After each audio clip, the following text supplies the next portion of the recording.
ರಾಜಕೀಯವಾಗಿ, ಶೈಕ್ಷಣಿಕವಾಗಿ ಅಲ್ಲದೆ ಪತ್ರಿಕಾ ರಂಗದಲ್ಲಿ ತಮ್ಮದೇ ಆದ ಸೇವೆ ಸಲ್ಲಿಸಿದ್ದ ಅತ್ಯಂತ ಸರಳ ಸಜ್ಜನಿಕೆಯ ವ್ಯಕ್ತಿ ವಾಸುರವರನ್ನು ಕಳೆದುಕೊಂಡಿರುವುದು ಪತ್ರಿಕಾ ರಂಗಕ್ಕೆ ತುಂಬಲಾರದ ನಷ್ಟವಾಗಿದೆ ಎಂದು ತಾಲೂಕು ಕಾರ್ಯನಿರತ ಪತ್ರಕರ್ತರ ಸಂಘದ ಗೌರವ ಅಧ್ಯಕ್ಷ ದೇವರಾಜು ನಾಯ್ಡು ಹೇಳಿದರು. ಹನೂರು ಪಟ್ಟಣದ ಲೋಕೋಪಯೋಗಿ ಇಲಾಖೆಯ ವಸತಿ ಗೃಹದಲ್ಲಿ ಹಮ್ಮಿಕೊಂಡಿದ್ದ ಮಾಜಿ ಶಾಸಕ ಹಾಗೂ ಪ್ರಧಾನ ಸಂಪಾದಕ ವಾಸುರವರ ಶ್ರದ್ಧಾಂಜಲಿ ಕಾರ್ಯಕ್ರಮದಲ್ಲಿ ಭಾಗವಹಿಸಿ ಮಾತನಾಡಿದ ಅವರು, ವಾಸುರವರು ಮಹಾನಗರ ಪಾಲಿಕೆ ಸದಸ್ಯರಾಗಿ, ಮೇಯರ್ ಆಗಿ, ಶಾಸಕರಾಗಿ ಅತ್ಯುತ್ತಮ ಸೇವೆ ಸಲ್ಲಿಸಿದರು.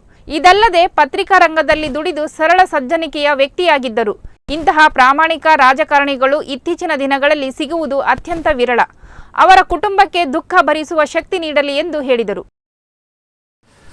ಹಿರಿಯ ರಾಜಕಾರಣಿ ಹಾಗೂ ಪತ್ರಕರ್ತರು, ಪ್ರಾದೇಶಿಕ ಕನ್ನಡ ದಿನಪತ್ರಿಕೆ ಪ್ರಜಾನುಡಿ ಸಂಸ್ಥಾಪಕರು, ಮೇಯರ್ ವಾಸು ಎಂದೇ ಪ್ರಖ್ಯಾತಿ ಪಡೆದಿದ್ದ ಅವರು ರಾಜಕೀಯವಾಗಿ, ಪತ್ರಕರ್ತರಾಗಿ ಇಂದು ನಮ್ಮ ಚಾಮರಾಜನಗರ ಜಿಲ್ಲೆ, ಮೈಸೂರು, ಮಂಡ್ಯ, ಕೊಡಗು ಇನ್ನಿತರ ಜಿಲ್ಲೆಗಳಲ್ಲಿ ಪತ್ರಿಕೆನ ಪ್ರಸಾರ ಮಾಡುವ ಮೂಲಕ ಪ್ರವರ್ಧಮಾನದಲ್ಲಿ ಇದ್ದಂಥ ಒಬ್ಬ ಪತ್ರಕರ್ತರು ಇಂದು ನಿಧನರಾಗಿದ್ದಾರೆ.